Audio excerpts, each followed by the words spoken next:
What's going on, YouTube? I got a video here. My friend Pav in UK, so XXX666ZZ on YouTube. He asked me to do a video, I guess similar to what I did with the VCP and Sabenza and Umnumzan comparison. Kind of just to do a strictly just comparison between the ZT collaborations, the 550 or 551 series, and the 560, 561 series from ZT. So these are both Hinderer collaborations, knives that Rick Hinderer himself designed and then ZT carried out in its production. I don't know if Hinderer is the one who chose the steels and whatnot, or even the colorations, or if that's just something that ZT did. But basically in design and features and all that kind of stuff, as I do the comparison, basically the question that's going to boil down to is if the real Rick Hinderer knives, the XM18 or the XM24, is worth it, in my opinion, versus the Zero Tolerance collaborations. So what we've got here to compare to, I don't have a 3-inch XM18. What we're going to be looking at is, of my knives, is the 0551 from Rick Hinderer Zero Tolerance, and the non-flipping XM18, and then the XM24 in comparison to the 0560. So basically, most of you guys probably already know this, but the 551 was essentially a limited run or a sprint run of what would later become the 550. The 550 is exact same configuration in terms of the design. It just has a different scale. So this one has a brick pattern, and the 550 has some vertical or diagonal kind of patterns along with some horizontal lines on it. I definitely like the brick pattern more on this one, even though I would just prefer this to be straight up black with a little bit of texture, maybe kind of like Strider's texture or something like that. And then the 551 has the LMAX steel versus the 550 using the S35 VN steel.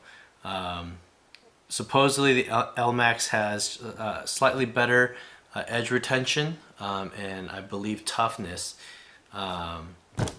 but I don't know. They're all pretty comparable from what I've seen or from what I've tested. S30V versus 35VN versus LMAX versus XHP. You know, they're all around the same ballpark in terms of, you know, quality of steel and corrosion resistance and all that kind of stuff. So it's going to vary a little bit here and there, and of course it always depends on what the Rockwell hardness is at, so the heat treat.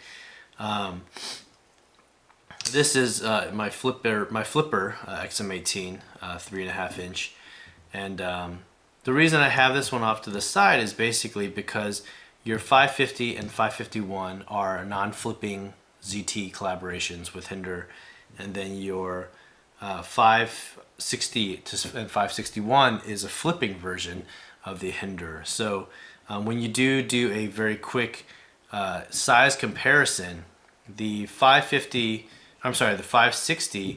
you know, you can see it measures up against the XM24, this being a 3.75 inch blade and this being a 3.5 inch blade, and the XM24 being a 4-inch blade. So it definitely measures up better with the XM24, so I'm just going to compare these two and then these two right here. So in terms of design difference, some of the main differences outside of steel obviously is going to be your blade shape. So on these you have a sponto blade, so a much thicker tip. This is a 0.165 blade thickness, I believe, and this is a 0.185 blade thickness. I might be wrong on my numbers. And then the ZTs I think measure in at around either 0.14 or 0.15 inches of blade steel or blade stock. So on these two knives you can definitely see the difference in the size of the blade or the thickness the XM18 right here is substantially thicker than the LMAX of the 551. And then when you compare, this is the same blade stock on the 560 and 550. You know, when you compare the XM24 versus the blade stock of the XM, or I'm sorry, of the 561, definitely, yeah, as you get to the tip, the XM24 is substantially thicker and more stout than the 561 or 560. In terms of construction, you've got, I'll just do it on these knives here. You can see the pillars on the XM over here versus the pillars here. You know, the ZTs all have blackened hardware, so the screws, the pillars, all blackened, and they're all stainless steel. You've got a stainless steel liner on both the 560 and the 550 series. This is just, again, stainless steel liners versus a titanium liner, or in the case of this one, you can get a full titanium slab, no liner. Quite costly from Hinderer or Monkey Edge or wherever you get it from, and hard to come by, relatively. G10 scales, so you can, you know, pick your colors, and Rick Hinderer does both scales for the 550 series and for all XMs, both 18 and 24. Standoffs here are all titanium, and scale and everything is titanium as well. On the 550, this is actually quite a hefty blade. This is a full slab of titanium. There's no milling or anything like that. The stainless steel liner, as you can see here, I'm going to be shining with my Phoenix TK40 right here. This is an awesome light. This is my general flashlight here. You can see in here the stainless steel liner that's milled out, and this milled out quite a bit actually. So similar to the Kershaw tilt, you know, it's got a lot of milling to reduce weight and all that kind of stuff. On the Hinderer, it's just a full liner of titanium. It's not milled out at all, but again, titanium is so much lighter than stainless steel. So weight wise, the XM18 I believe weighs in less than the 550 series. This is an older generation of the third generation XM18s, and the way you know that it's a third generation basically is it's got this, the stop pin for the blade closing is right here, and so you have a little pin right there that stops the blade as it closes. So as the blade swings in, then on the bottom of the tang of the blade, or where the curve is, it hits that pin right there. So that's how the blade stops in place.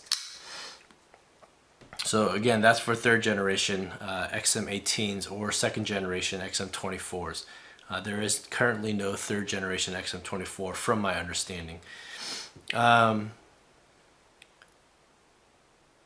You've got the option of 4-way pocket carry on all the ZTs. So tip up, tip down, left hand, right hand carry. You do have the Hinderer lock bar stabilizer. You've got domed screws on this. That's what I was saying, older generation right here. So you can see from these newer generation XMs, it's got the flattened screws right here. So I definitely like the flattened screws a lot more. And then for the pivot, bowl pivot for the Hinderer, you've got the special pivot screws right there with a flathead screw versus the regular Torx bits. So these are all using Torx bits, I think T8 and T10, and then these ones actually use a hex wrench, so an Allen wrench for all these screws on the body of the handle, and then again a flathead screwdriver for here. You've got terraced thumb studs on the Hinderer, and the ZT is more barrel spacer or barrel thumb studs, and then it terraces near the tip. So in my opinion, I think I like the terraced thumb studs of the Hinderer just a little more. I think they're a little more comfortable. I think, actually I'm not sure. Maybe it's just because it's so smooth and so easy to flick out. That's why I'm saying that. On the comparison between the XM24 and the ZT560, now here you get a substantial weight difference. I believe the XM24 weighs in at around 7 plus ounces, 7.8 maybe, if I'm not mistaken. And the ZT weighs in at around 5, I think maybe 5 even or 5.2 or something. And reason being is that when you look at this knife, you can see, you can watch on the video that I have of the deconstruction of this knife.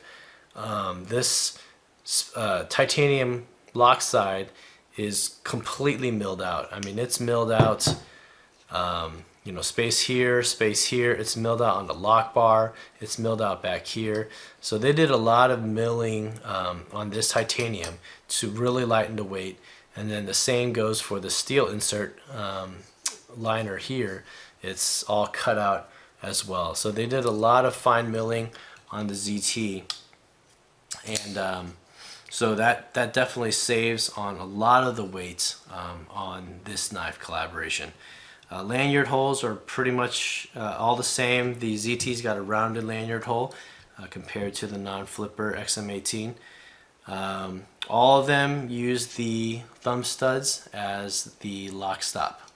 Okay, so there's no blade stop or stop pin inside, you know, that's being used while the knife is open. They're all here for when the blade is closed.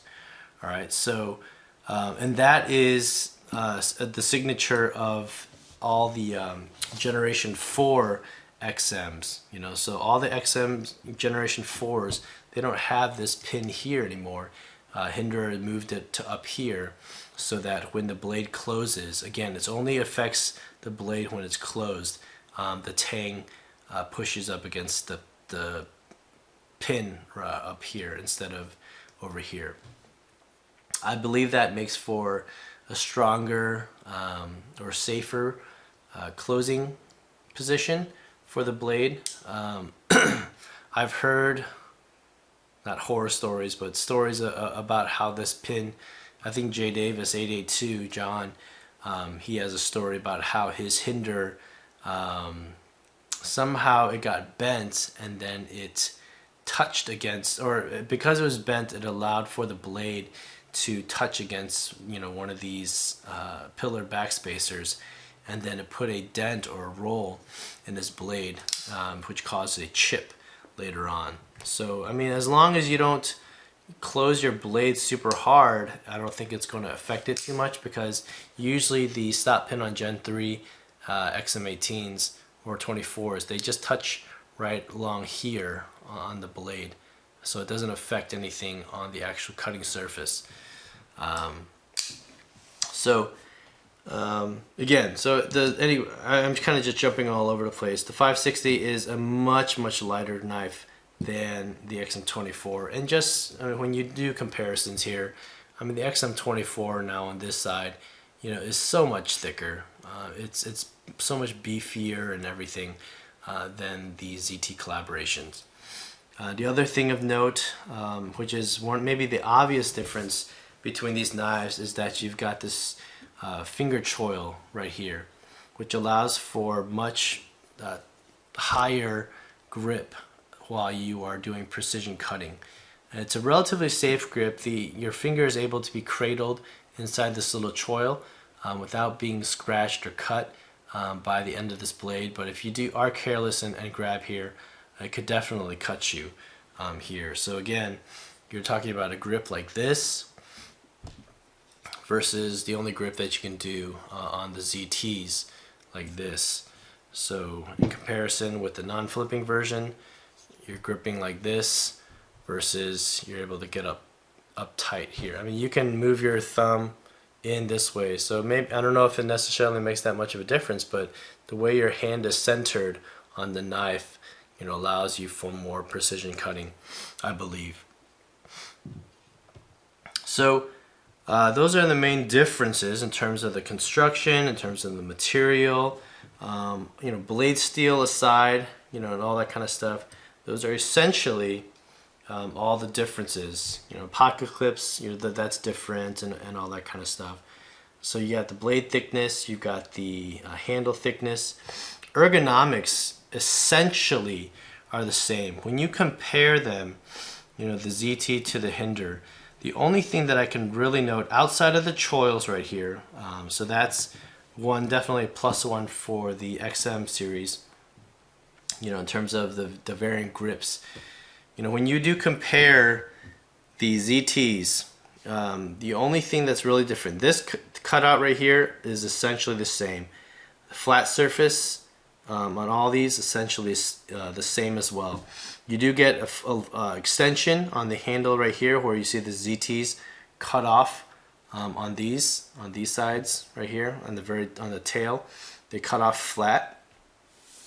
And then the one thing that I was noticing is that the ZTs basically have this ongoing curve that goes goes down, while the handle of the XM series, they curve up. So this is concave, and then these are kind of convex, concave. So does that really affect ergonomics? Not really, to be honest. Supposedly, when the knife is thinner over here, it provides somewhat more of a comfortable grip. But in all honesty, I don't feel that much of a difference, as if one is that much better than the other. Jimping, no jimping on the frame or on the handle here on the ZT 550. You do get jimping on the bottom over here, and all the Hinderers you get jimping on the handle and the blade, some on the frame lock itself, as well as the bottom and top here for reverse grip for your thumb. So that's another little difference. So basically all this boils down to the question, man, I'm hitting at almost 20 minutes now. Cost. Is it worth it? For the average knife collector, meaning if you're not EMT, if you're not fireman, if you're not police, or if you're not in the armed services,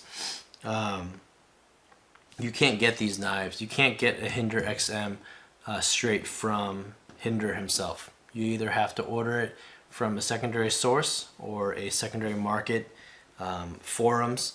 And most of you guys know Hinderers are marked up sometimes by 200%, sometimes even more, depending on the materials and the format of the Hinderers. So you're talking about anywhere between $600 to $900, $1,000 sometimes for a Hinderer. The ZT550 with the S35 VN steel starts at $200 normally, and you could easily find it on the secondary market for sometimes $175, $180. This one retails at, or you can get from normal shops at $260. From Hinderer, if you are EMT, if you're any kind of public service worker, you can get knives from him ordered. There's a weight, I believe, but you can order from him for around, I believe, $375 to $400. At that price, these knives are far superior to the ZTs in terms of fit and finish, in terms of materials, in terms of construction, in terms of kind of personal warranty and all those things versus a large company like Kai. Not to knock Kai, because I hear their customer service is awesome, but at those prices, definitely, hands down, the Hinderer XM series is far superior to the ZTs. At the secondary markup price, then that becomes, dependent upon the, it's kind of like in the eye of the beholder. In my opinion, is an XM24 worth $800? It's not even a matter about if this knife is worth $800. Is any knife worth $800? Save for those highly artistic knives with, you know, a lot of precious jewels and materials and things like that. Again, I don't know. I don't know if it's worth it. Obviously, to me, I have 3 of these knives, and these knives, for the time being, and because of, you know, they're, I guess, more rare than ZTs and all that kind of stuff. You know, these knives, I think, are justifiably marked up to where they're at, and they hold and retain their value ever since I've been collecting. You know, the prices have maybe plateaued. I don't think they've really gone down. They fluctuate every once in a while. When you're talking about you know, common production knives like the Zero Tolerances, the prices will continually go down. You know, when they're first released, obviously they you know, their price will jump up. You know, these were selling as high as $400 when they first came out. Now they're selling as low as $225. Is what I've been seeing. I think this one even sold for $200 on the forums. This one, being a Sprint, you know, still sells for around $225 to $250 or so with the LMAX steels and all those things. So again, you know, in the eye of the beholder, you know, in my personal opinion, the Hinderers feel, you know, far more substantial. You know, I'm a big knife kind of guy. I like holding. I like the heft of a knife. You know, not due to, you know, crappy material or, you know, stainless steel kind of things, but when I know it's full titanium and like premium steel, then, you know, I feel like, you know, in my eyes, it's worth it. You know, it holds its value. It's highly collectible. So in the eye of the beholder, you know, these knives to me are worth it. Again, you know, I could bring in my Spyderco Tenacious. My Tenacious cut, you know, paper as well as an XM24. Yeah, you know, is the blade steel HCR 13 MOV going to hold, you know, better than XHP? No, absolutely not. But the same could be said for LMAX. You know, the LMAX is going to hold way longer, and maybe LMAX is arguably better steel than XHP. The only blade steel here that is, I believe, you know, better than the LMAX steel is actually this one, which has the 20 CV steel. So anyway, you know, in terms of ergonomics, in terms of fit and finish, Hinderer I think is better. In terms of materials, I think the Hinderer is better. But when you do that cost to what you get ratio, you know, then sometimes you would say that the ZTs are better value. Of course it's a better value, you know, but are the Hinderers better knives than the ZTs? Then I would say yes, you know, because if you were to say at the lower prices, you know, I would definitely say get a Hinderer. All right. So anyway, that is a long comparison. Sorry, this is my longest video ever. But please, you know, let me know what you guys are thinking in the comments down below. I always appreciate your guys' comments, because, you know, if I'm just saying something screwy here, then yeah, I definitely want to be corrected. I'm getting out my scales here. The other cool thing so far about the XM, I mean, you can do that for the 550s, but, you know, you can do OD green on here. You can do all kinds of scales. You can do the orange right here as well. You know, so lots of different variations. And there have been people who've done like lightning strike carbon fiber scales for the 560 and stuff like that too. So anyway, so that's my long video of the breakdown of the XM versus ZT Hinderer collaborations. So thanks guys for watching. Again, leave your comments down below. You guys take care, and I will see you guys on the next vid. Bye.